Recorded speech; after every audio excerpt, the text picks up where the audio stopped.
Some of you would probably remember in one of my previous homilies, I distinguished between schooling and education. We often make the mistake of equating schooling with education until we actually meet people who have been schooled in the most reputable universities but act in a very uneducated way. And we also meet people who have not even finished elementary school, but who are so full of wisdom and are regarded with so much respect by their fellow human beings. Today's gospel makes this distinction even clearer. Jesus is in his hometown in Nazareth, and he's invited to address the village community in their synagogue, something similar to our chapel. Matthew tells us that the people were astonished, and they said, "Wow, where did this man get such wisdom and mighty deeds?" Apparently, they got amazed not only at what he had said, but also at the many wonderful things that they had seen him doing. But when someone recognized him to be one of their own kind, nakababayan nila siya sa Nazareth, they began to ask for credentials. In today's contemporary setting, they would probably have asked, which school or schools did this man go to? What degrees did he obtain? College, MA, PhD? Does he have a diploma? And they started asking about his credentials when they learned that he was the son of a carpenter and that his whole family was just a bunch of ordinary people like them. They don't want a prophet who looks like an ordinary human being like them. Because they knew that his family was not the type that could afford schooling in the best rabbinical schools in Jerusalem, they took offense at him. From amazement, they would switch quickly to faithlessness. In St. Luke's version of the same story, we're told that they almost lynched him and wanted to throw him down the cliff. But he calmly walked right through their midst. Dalawang beses tinanong sa gospel, saan niya napulot ang mga pinagsasabi niya? Where did he get all this? Well, let us try to answer the question without having to resort immediately to the supernatural. Like, tipong, of course, he is the Son of God.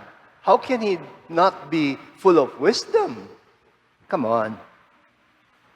People often forget that even if we profess faith in Jesus as fully divine, we also at the same time profess faith in Him as fully human. Siya ay Diyos na totoo, pero taong totoo.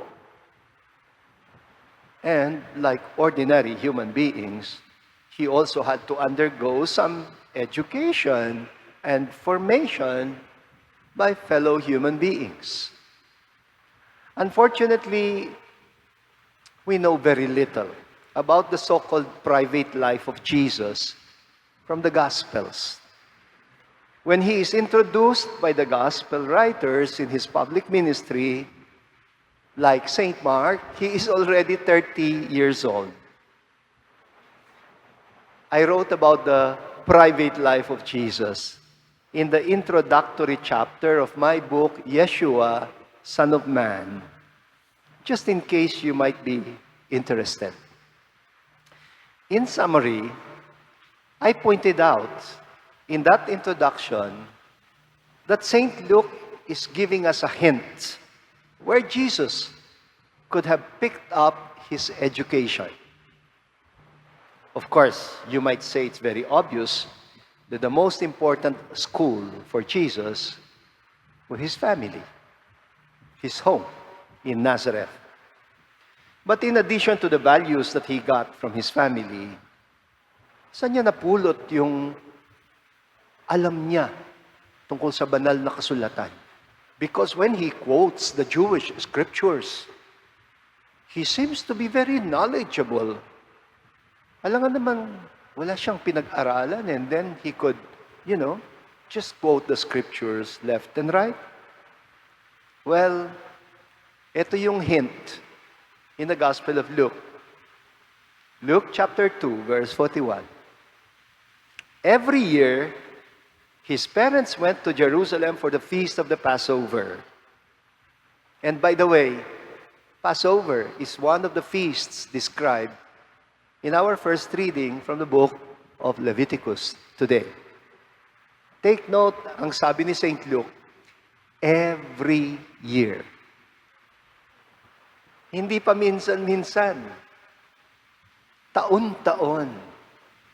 The family that is from Nazareth in Galilee stayed in Jerusalem. How many days? Well, the feast of the Passover included the whole week of the feast of the unleavened bread.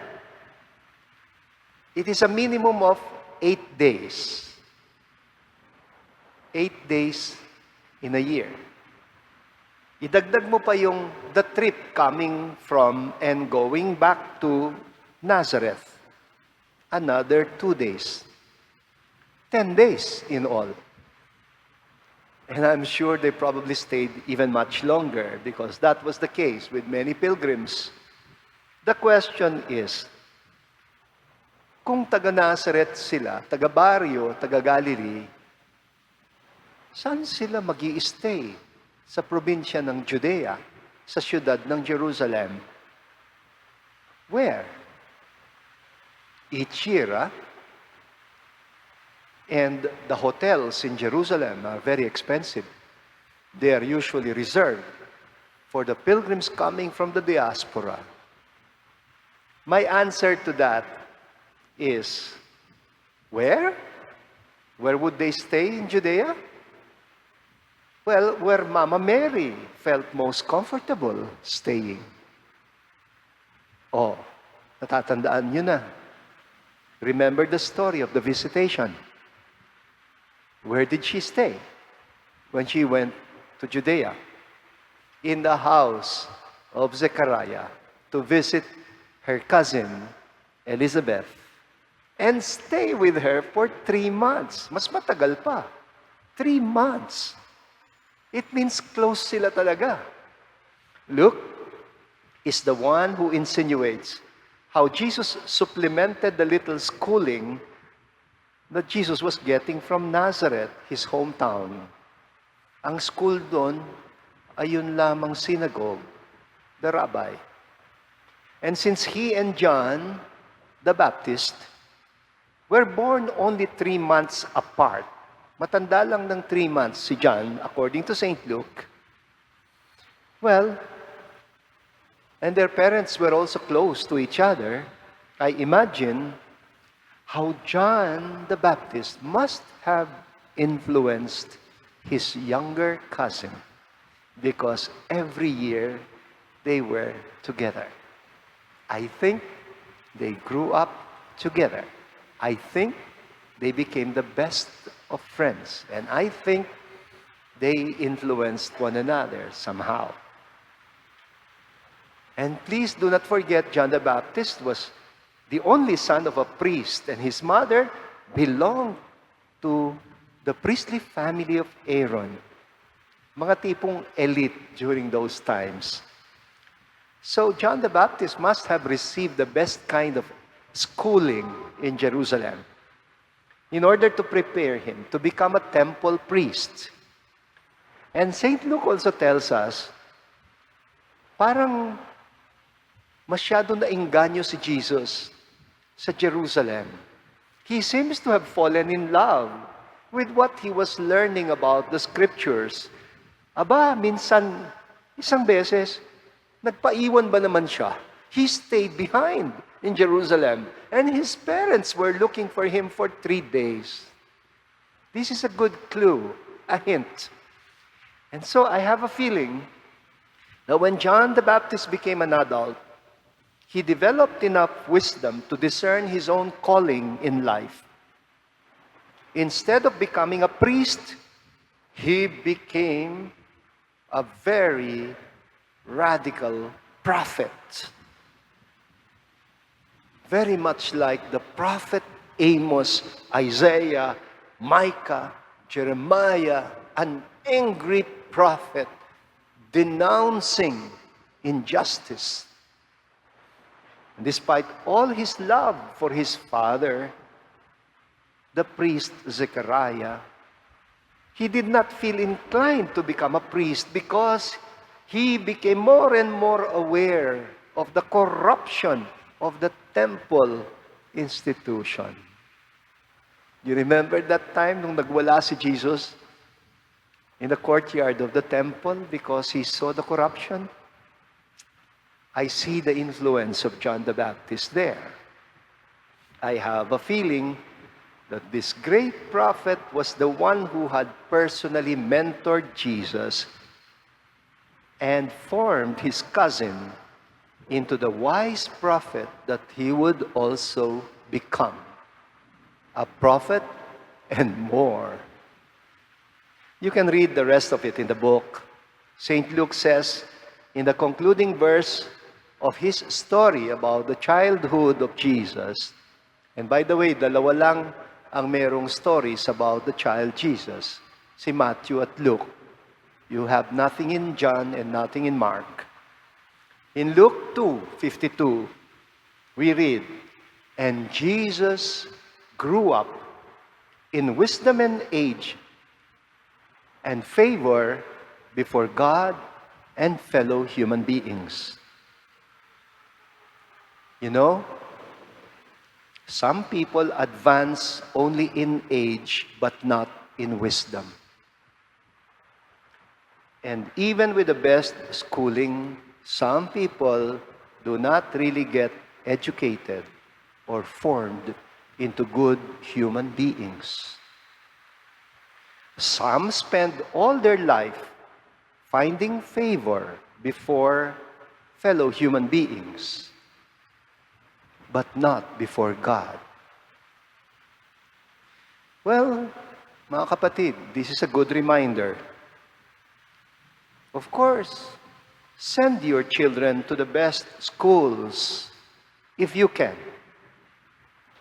But they can only be educated or fully educated if you get them to discover that they will never grow in wisdom until their school has expanded to include the home, the streets, the marketplace, the church. In fact, the whole world should be a school.